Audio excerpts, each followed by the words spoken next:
আসসালামু আলাইকুম ভিউয়ার্স।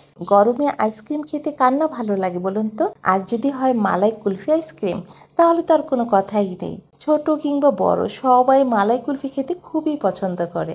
আর এই মালাই কুলফি তৈরি করার জন্য অনেকেই অনেক কিছু ব্যবহার করে থাকেন, যেমন cream, condense milk, cornflour, custard powder.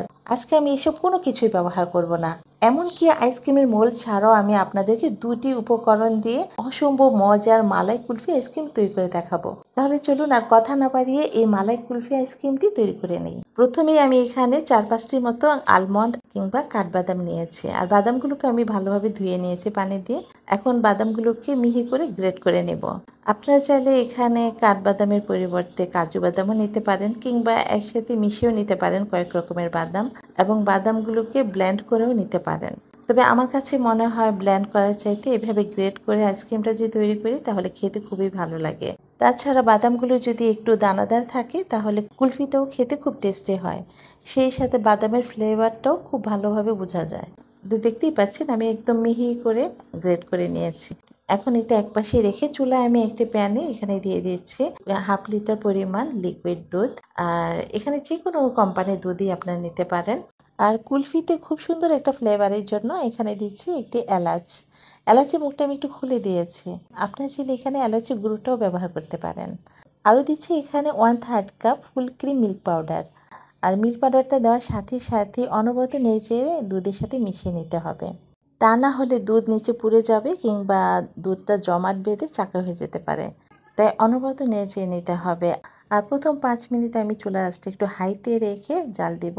তারপর গুঁড়া দুধ যখন তরল দুধের সাথে মিশে যাবে ভালোভাবে এবং বলক উঠতে শুরু করবে, এই পর্যায়ে চুলার আঁচটা মিডিয়াম টু লো হিটে রেখে জাল দিয়ে নেব কিছুক্ষণ। আর এখানে অবশ্যই ফুল ক্রিম মিল্ক পাউডারটাই ব্যবহার করবেন, তাহলে দেখবেন যে কুলফিটা খুবই ক্রিমি হবে এবং খেতে খুবই টেস্টি হবে। আর তরল দুধের সাথে যে কোনো মিল্ক পাউডার মিশিয়ে যদি আপনি জাল দেন তাহলে খুব বেশি একটা জাল দেওয়ার প্রয়োজন নেই। অল্প কিছুক্ষণ জাল দিলেই হবে। খুব বেশি জাল দিয়ে ঘন করতে হবে না। তবে খেয়াল রাখতে হবে দুধের জন্য কোনো রকম সর না পড়ে। তাই অনবরত নেড়ে নিতে হবে। আর যদিও সর পড়ে তাহলে সরটাকে ভেঙে দুধের সাথে মিশিয়ে জাল দিতে হবে। আর এতে করে দুধে কোনো রকম ক্রিম, কন্ডেন্স মিল্ক বা কর্নফ্লাওয়ার কিছুই ব্যবহার করতে হবে না। কুলফিটা অনেকটাই ক্রিমি হবে। তো কিছুক্ষণ জাল দেওয়ার পর সেই গ্রেট করে রাখা বাদামটা দিয়ে দিচ্ছি এখন।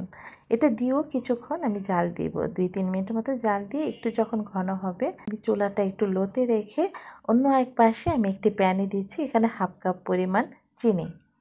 মানে একটা ক্যারামেল তৈরি করে নেব। আর এই ক্যারামেলের জন্য কুলফির কালারটা আসবে এবং খুবই সুস্বাদু লাগবে খেতে। আর অবশ্যই এখানে ক্যারামেল করে নিতে হবে। তা না হলে কুলফির কালার এবং স্বাদ কোনোটাই পাবেন না। আর চিনি দিয়ে এ পর্যায়ে কোনো রকম চামচ বা খুন্তি দিয়ে নাড়াচাড়া করা যাবে না।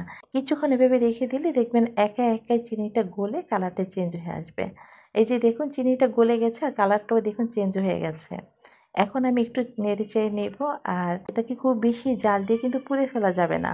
ক্যারামেলটা যদি কালো হয়ে পুড়ে যায় তাহলে কুলফিটা খেতে কিন্তু একদম ভালো লাগবে না।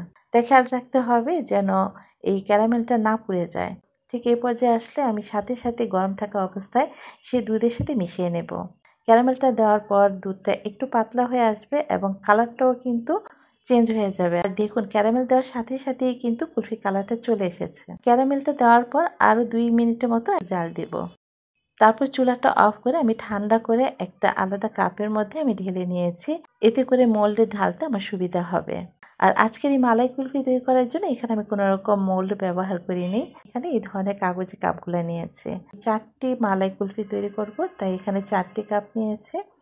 এখন আমি এখানে কাপের মধ্যে ঢেলে দিচ্ছি। তবে একদম সম্পূর্ণ ঢালবো না, কিছুটা খালি রাখবো। আর দেখুন 4টি কাপে আমি ঢেলে নিয়েছি। আর এখন আমি উপর দিয়ে দিয়ে দিচ্ছি এখানে ফয়েল পেপার। আমি এই কাপের অনুসারে মাপ নিয়ে ছোট ছোট করে কেটে নিয়েছি ফয়েল পেপারগুলো। এখন আমি উপরটা ঠিক এভাবেই ফয়েল পেপার দিয়ে ফোল্ড করে দিব। তারপর এখানে একটা ছুরি দিয়ে আমি প্রত্যেকটা কাপের মাঝখানে এই ফয়েল পেপারে একটু একটু করে ফুটো করে দিব। এই ফুটোর ভিতরে এখন আমি আইসক্রিমের কাঠি ঢুকিয়ে দেব। আর এভাবে ফয়েল পেপার দেওয়ার ফলে এখানে এই আইসক্রিমের কাঠিটা একদম সোজা থাকবে এবং উপর দিয়ে কোনো রকম আইস জমবে না। এখন আমি কুলফি জমানোর জন্য এগুলো ডিপ ফ্রিজে রেখে দেব 7 থেকে 8 ঘন্টা। ফিরে এলাম 8 ঘন্টা পর। আর এই 8 ঘন্টার মধ্যেই দেখুন কুলফিগুলো খুব সুন্দরভাবে জমে গেছে। এখন সবগুলো ফয়েল পেপার উপর থেকে খুলে নেব।